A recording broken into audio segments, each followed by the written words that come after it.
So, Tom, obviously, last season was an amazing season, probably one of the best seasons I've seen as an Oldham fan. Um, take us to the back to the start of last season, and you've got Mickey coming in. You've obviously got your first proper pre-season because you joined in January before. You made captain. What's going through your head, and what are the goals for that season? I think it had quite a nice feel about it fairly quickly.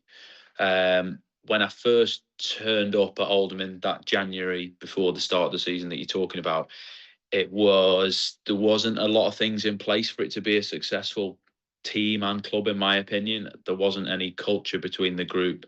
There wasn't high standards in training, off the pitch. There are a lot of things happening where if that happens, you're not going to be successful. So I think from the first full season for the gaffer, he changed that. He changed the culture of it. He made sure the standards were at it in everything we were doing, and he recruited the right people as well as players. So I think once you've got that, you've always got a chance at being successful. And you come in and you get captain. What's that like going through your head? Yeah, that was amazing. That was amazing. It was the last pre-season game. In fact, sorry, it was the first pre-season game at home where he pulled me into the office and mentioned it. And excuse me, I was delighted. I got my phone straight away and took it into the toilet because you're not meant to be on your phone. But I texted my mum and dad straight away and said, "Oh, he's made me captain." So obviously they were really pleased as well as I was. I was lucky enough to have it at my old club as well, and it's something I enjoy. And yeah, I was really pleased when that happened. Fair enough. And obviously, you got to lift the trophy at the end of the season. What more do you want? Yeah, exactly. It's got that nice plus to it, especially when I didn't start the game. And like I briefly mentioned earlier, there was a lot of lads that did a hell of a lot more than me that day, but I was the lucky one to lift it alongside Rags. So it was an amazing day. It really, really was. We'll get back to Wembley and go chronologically. So obviously, you picked up an injury in the back end of that season. Are your thoughts on the playoffs? Are your thoughts on getting back for recovery? How are you preparing? And then obviously you see the club getting the playoffs. How are you preparing to almost get back from that injury?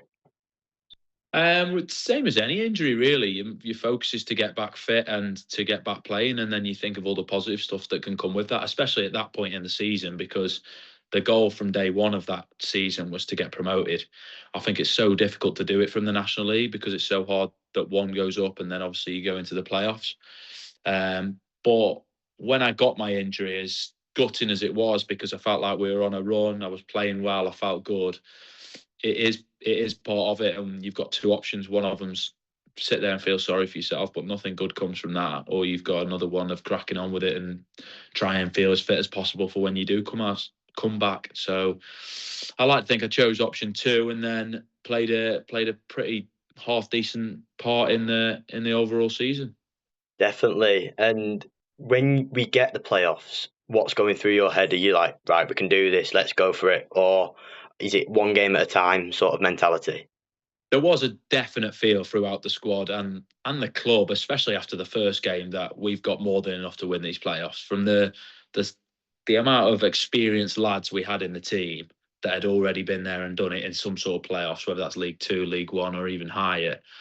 There was a feel like we had more than enough to do it. And then when we produced what we produced on the first game, when we beat Halifax 4, that gives you a right momentum straight away.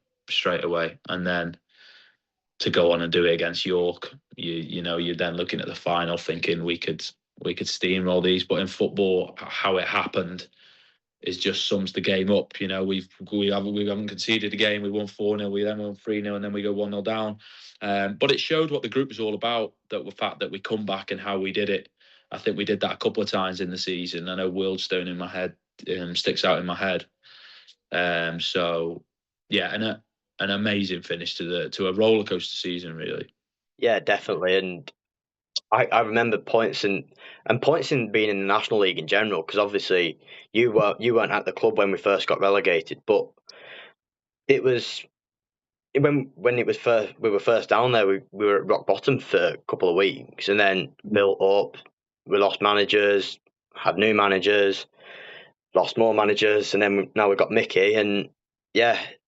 Is it true that Mickey's like the Sir Alex Ferguson of the lower leagues? Very scary. What I will say, nothing on the manager, but you mentioned then it's you look at the National League and it's such a difficult league. There's no way you can just drop out of it, sign a load of decent League One, League Two players, chuck them together, and go right, go get promoted. It just so doesn't work like that. You've got to have so many other things throughout the group.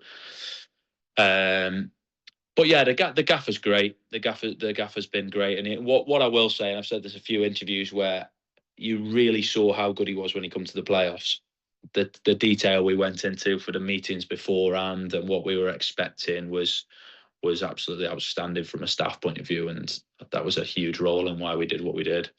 Fair enough. And obviously, his first game was Rochdale away. Not a bad place to start as an Oldham manager and get a 4-3 win there. So Yeah, I heard about that. I wasn't actually at the club, but a few of the boys mentioned it, and yeah, it sounded chaos, that one. yeah, I was there. It was manic, both on the pitch and off it at full time. But yeah, it was. Did you enjoy playing against Rochdale in your time at Oldham, or when you Yeah, played them? well, I missed the away one, which was a shame because we won 1-0, didn't we? Mike Yeah, scoring the absolute was unbelievable. And then we were 1-1 at home. That Vimal. lad scored a screamer early on, didn't he? Bird, is it? And then yeah, Vermael equalised pretty late on as well. Yeah, it was. Um, so yeah, but them derbies, and that's why I love playing for Oldham so much. Them sort of games, they feel like you're playing in the champ or maybe even higher because the atmosphere is that good because the fans back it so much. It's unbelievable. Yeah, definitely. And we'll start with the playoff journey now. You had two northern teams, obviously Halifax on my doorstep here in Leeds, just half hour away, as is York to be fair. We'll start with the Halifax game. Scoring three quick goals. How much of a momentum boost is that in that game, in that sort of scenario? I remember warming up. It was very similar to that Tranmere game in the FA Cup where the fans were just so loud and it was just unbelievable and all the lads felt it. And then we started like we did, and it was a nice night as well. The weather was Yeah, lovely. I had a load of family, a load of friends at the game, and afterwards they were just saying that was just incredible. Like the atmosphere of a game like that, and to batter and four was unbelievable. Like I say, more or less the perfect start in the playoffs. yeah, I was there, and it was honestly, I didn't recognise the team because Yeah. I was at the Rochdale game 3 weeks before, and we struggled to get through that, and it felt, without trying to be rude, it felt lackluster that game. Mm, And then, yeah. and obviously, I can't get to every game as much as I'd love to. And seeing four on Halifax, it was like, wow. Mm. Um, do you feel like the Boundary Park fans are, you know, make a difference for you? Yeah, absolutely. Absolutely. I think the message between the lads, especially, and the staff as well from the start of last season was how do we get these fans on side? Because we've seen how good they can be when they're on side. Um, and we all come to the conclusion that it was just all they want to see is just people just dying for the badge, dying for the shirt, giving absolutely everything on the pitch. So we said if we do that and we compete for every single ball, we can't really go wrong. Obviously, football doesn't work like that, where you're going to win every tackle, every header. But as long as you're competing for it, I'm sure they'll back us. And that's been the message from the start of last season. And then that finished like it did. It's now rolled onto this season. And I feel like we've still got that feel good factor around the club, which is so important because momentum can take you places. So it's just keeping that and making sure now we've lost. Obviously, we got beat at the weekend, but we've got to make sure that that sort of dip doesn't become a real, Yeah, it does keep going. You've got to try and plateau that out and then to get it spiking again. Because that is what football fans want to see. Of course, they want to see your team winning, but I think I could speak for the majority of the fans.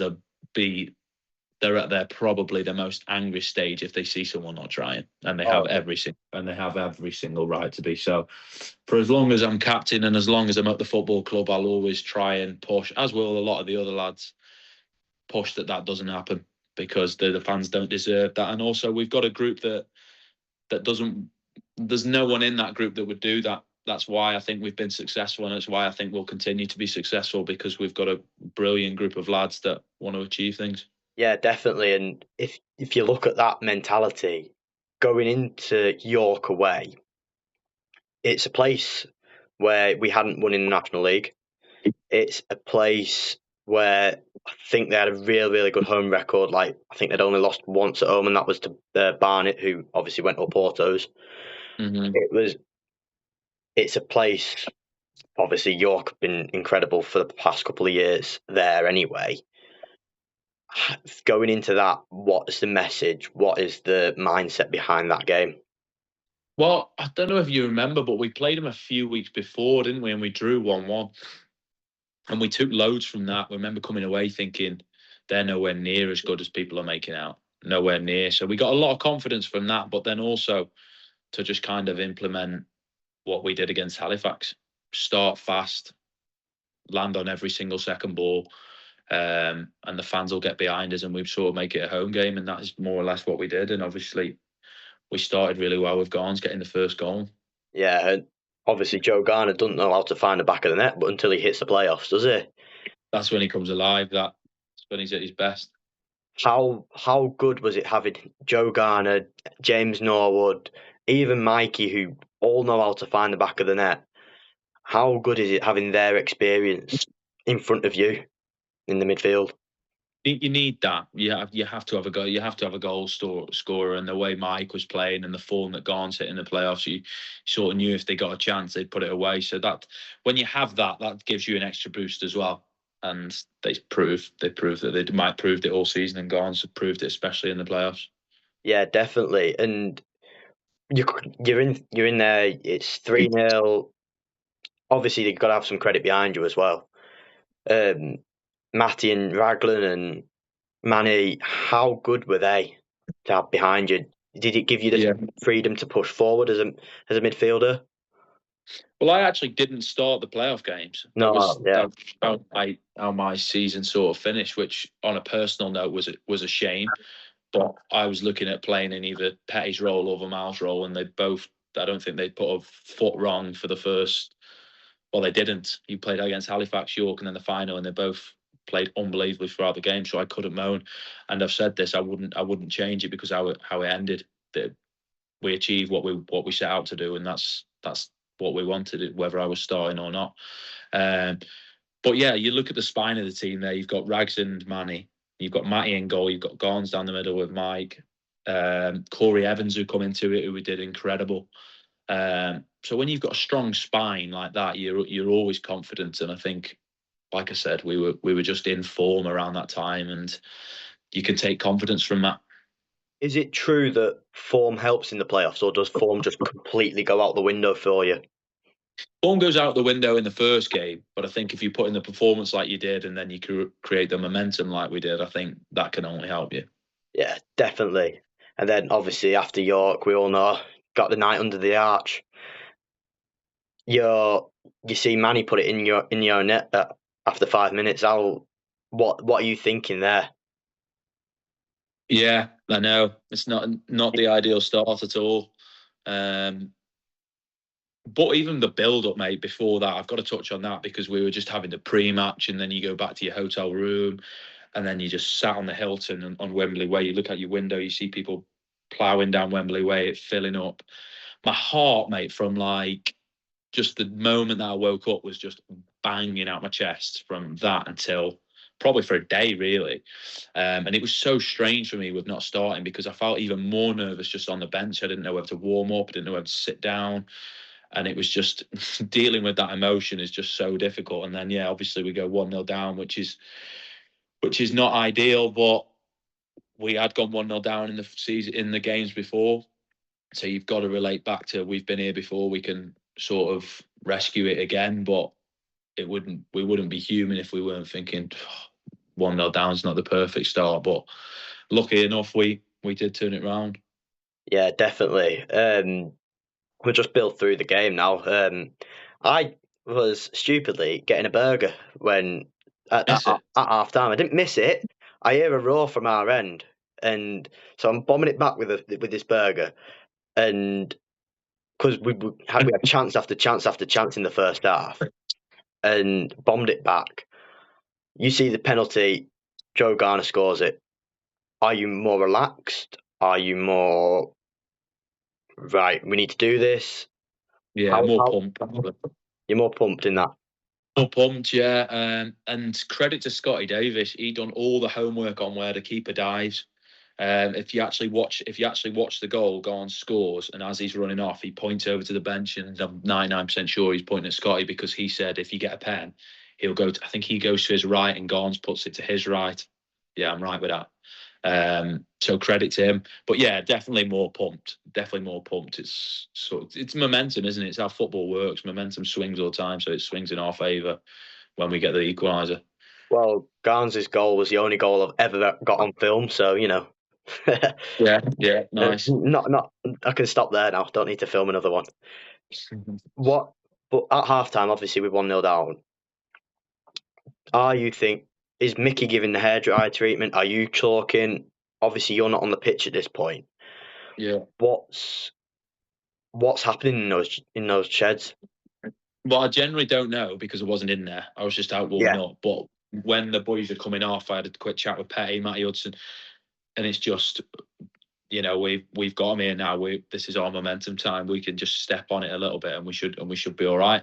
That sort of message along those lines, and I'm sure it will have been the same in the changing room. Yeah.